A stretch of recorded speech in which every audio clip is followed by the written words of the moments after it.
Hello বন্ধুরা, আবার একটা নিউ ব্লগে তোমাদের সবাইকে স্বাগত।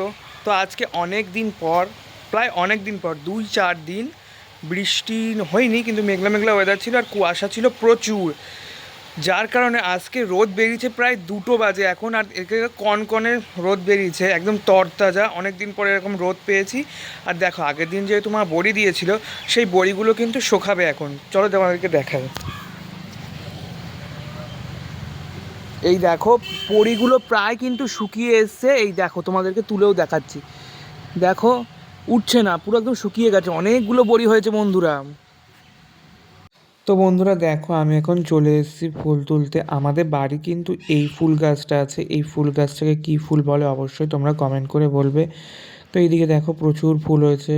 আমাদের বাড়িতে যেহেতু এই ফুল গাছটা আছে, আমি এই ফুল গাছের নাম দিয়েছি চাপা ফুল। এরকম দেখো, এরকম গাঁদা ফুল, আর দেখতে অনেকটা গাঁদা ফুল গাছের মতনই, তাই এটাকে নাম দিয়েছি আমি চাপা গাঁদা। এগুলো দেখতে পারো, 2 রকমের ফুল হয় এই গাছে। তারপরে দেখো, সমস্ত ফুলগুলো কিন্তু এখানে তুলে নিয়েছি। আর এখানে দেখো হচ্ছে কুমড়ো ফুল। একটাই কুমড়ো ফুল হয়েছে। তারপরে ঘরে এসে ঠাকুরকে সুন্দরভাবে সাজিয়ে গুছিয়ে দিয়েছি। আজকে প্রচুর জবা ফুল হয়েছিল। ঠাকুরকে সাজিয়ে তারপরে আমি এখানে ঠাকুরকে খেতে দিয়ে দিয়েছি। এইগুলো দিয়ে নকুল দানা দিয়েছি খেতে। তারপর ঠাকুরকে ধূপ দেখিয়েছি। কেমন লাগছে আমার ঠাকুরকে অবশ্যই কিন্তু কমেন্ট করে বলবে। আমাদের বাড়িতে কিন্তু অনেক ঠাকুর আছে।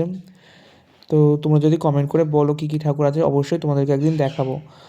তো দেখো এইদিকে তারপরে ফুল নিয়ে ঠাকুরকে সুন্দরভাবে সাজিয়ে গুছিয়ে দিচ্ছি। কারা কারা পুজো করতে ভালোবাসো অবশ্যই কিন্তু কমেন্ট করতে বলবে। আমার কিন্তু পুজো করতে খুবই ভালো লাগে। এইদিকে দেখো, সুন্দরভাবে সাজিয়ে গুছিয়ে সমস্ত কিছু দিয়েছি। এদিকে আমার পুজো দেওয়া হয়ে গেছে, চলে এসেছি ছাদে।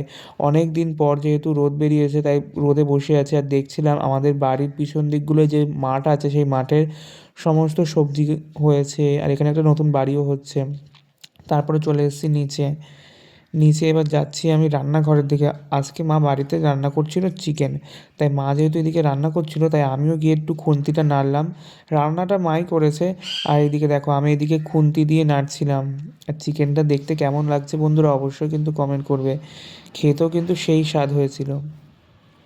এইদিকে আমি নাড়ছিলাম, নেড়ে চলে এসেছি বাইরে।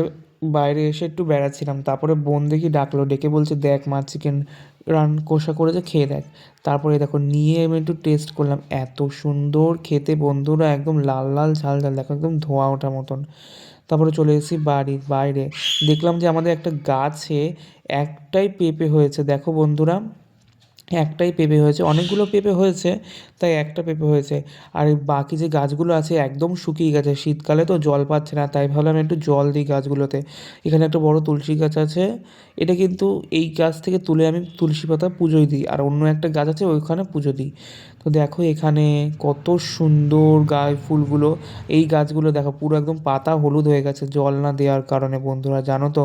আর এই দেখো, এখানে একটা কুকুরের বাচ্চা শুয়ে আছে। এই দেখো, কত সুন্দর না? আমার তো খুব ভালো লাগে কুকুরের বাচ্চা। তোমাদের কেমন লাগে অবশ্যই কমেন্ট করে বলবে।